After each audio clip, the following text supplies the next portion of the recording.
అన్న నమస్తే అన్న. నమస్తే అన్న. అన్నా నమస్తే అన్న.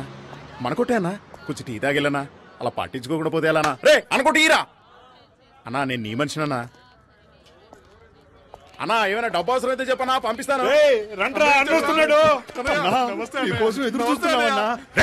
ఏంట్రా అన్నయ్య అని ఇంట్లో పిలిచినట్టు మర్యాదగా అన్నాని పిలువ.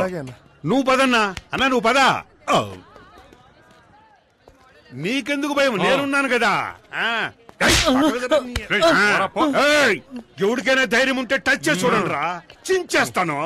కొండగాడంట యాడ్రా వాడు, రమ్మండ్రా వాడిని. కొండగాడంటే నాకు దీంతో సమానం. ఏందన్నా మూడు సరిగ్గా లేదా, రేపు కలుద్దాం. అన్నా నువ్వు పోన్నా, నేను చూసుకుంటా. నేనుండా. అమ్మా లేచి ఏమైనా తినమ్మా. నాకేమీ వద్దు, నా కొడుకు వచ్చిన తర్వాతే తింటాను. అదే ఇన్స్పెక్టర్ చెప్పారు కదా, చెప్పేది వినమ్మా. అన్నయ్య వచ్చాడు. నాకేం కాలేదంటున్నాను. శక్తి అన్నయ్య, శక్తి ఏంట్రా అందరూ ఏవేవో చెప్తున్నారు. ఎవరిని పల్లెత్తు మాట అనేవాడివి కాదు, ఎందుకు అలా చేశావు? ఏంటమ్మా నువ్వు అనేది? నాన్ననొకడు నడి రోడ్లో అన్యాయంగా కొడుతూ ఉంటే నన్ను చూస్తూ ఊరుకోమంటావా? ఒకవేళ నాన్న చనిపోయి ఉంటే అయ్యో ఏం చేస్తున్నావురా నువ్వని నా చొక్కా పట్టుకుని అడగవా? చెప్పమ్మా, నువ్వు అడగవా? ఆపరా. ఏదేమైనా చట్టాన్ని చేతుల్లోకి తీసుకోవడానికి నువ్వెవరు?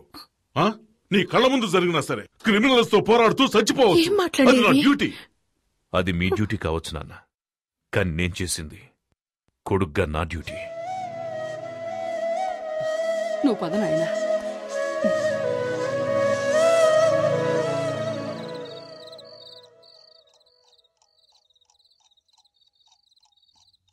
శక్తి, శక్తి, పిలిచావా నాన్న? కూర్చోయ్యా. పర్వాలేదు నాన్న. ఆవేశంలో మనం తొందరపడి చేసే పనులే మన జీవితాల్ని తలకిందులు చేస్తాయి. అదృష్టం కొద్దీ అలా ఏం జరగలేదు.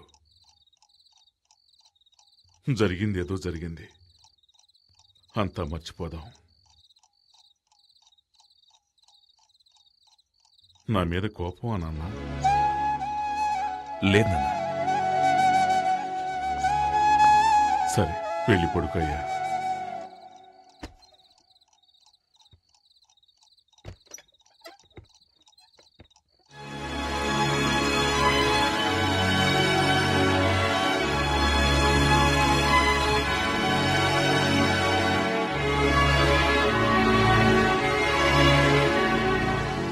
సోసిరకసి చూస్తుంటే నీకేసి దిల్లంతా తగలిపోతుంది. సూపర్ ఫిగర్ కదా, కరెక్ట్ చేశారా? ప్రయత్నిస్తూనే ఉన్నా, సెట్ అవడం లేదే. ఎన్నాళ్ళుగా? దానికి నాకు పెళ్ళైన రోజు నుంచి. సార్ అంటే ఆవిడ మీ వైఫ్? అవును.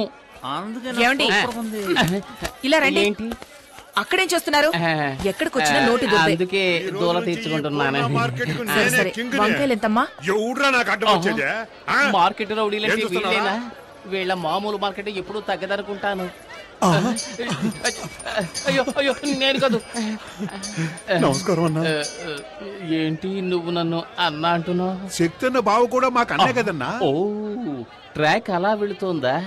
వీళ్ళు మనల్ని హీరో చెయ్యాలని చూస్తున్నారు. ఈ అవకాశాన్ని వదులుకోకూడదు, ఉపయోగించుకుంటాను. ఇప్పుడు చూడండి రా నా పెర్ఫార్మెన్స్.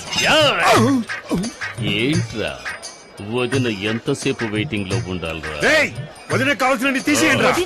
అవును, అన్న పెళ్ళం వదినే అంతే కదా. అన్నా అవును, అన్న ఆటం బాంబ్ అణుబాంబ్ అని ఈ బాయ్స్ ఏదో ఒకటి చెబుతూనే ఉంటారు. అవన్నీ నువ్వు పట్టించుకోకు, అన్నిటినీ నువ్వు 2 కిలోలు తీసి వేసుకో. తొందరగా ఏంట్రా, నా మెడ మీద కత్తుంది. తీసుకున్నావా? తీసుకున్నారండి. ఏంటి బీట్రూట్ ఈ కలర్ లో ఉంది? మరి ఏ కలర్ లో ఉంటదండి? అన్నని ఎదిరించి మాట్లాడతావా? చూసావా బీట్రూట్ అంటే ఈ కలర్ లో ఉండాలి. ఇప్పుడు లేదండి, రాగానే ఇంటికి పంపిస్తాను. అదే రా. కూరగాయలకి డబ్బులు బాబా డబ్బులు వద్దండి. ఏంటండి వద్దంటుంది? ఇక మీద ఎప్పుడు ఇంతే. పదబడదాం. మీలో ఇంత ధైర్యం ఉందా? పూజ, ప్రేమకు కట్టుబడ్డం వల్ల ఇంట్లో నేను ఒక మంచు పర్వతాన్ని, వీధిలోకి వచ్చానంటే నేను ఒక అగ్ని పర్వతాన్ని. ఇప్పుడే అర్థమైంది. ఎందుకంటే ఏడుస్తున్నారు? కాదు, నేనొక అండర్ గ్రౌండ్ డాన్ అన్నది ఇన్నాళ్ళుగా నీ దగ్గర దాచిపెట్టాను. ఇప్పుడు నువ్వే కనిపెట్టావు. నన్ను వదిలి వెళ్ళిపోవు కదా. టైగర్ ని టచ్ చేయకు పూజ. ఏంటండి? ఎందుకంటే ఏదో ఒక రోజు నేను ఎన్కౌంటర్ కావలసిన వాణ్ణి. ఊరికే మార్కెట్ లో ఆటలాడకండి. అంటే ఇంట్లో ఆడుకుందామంటావా? విన్నావా? నేనేం వినలా.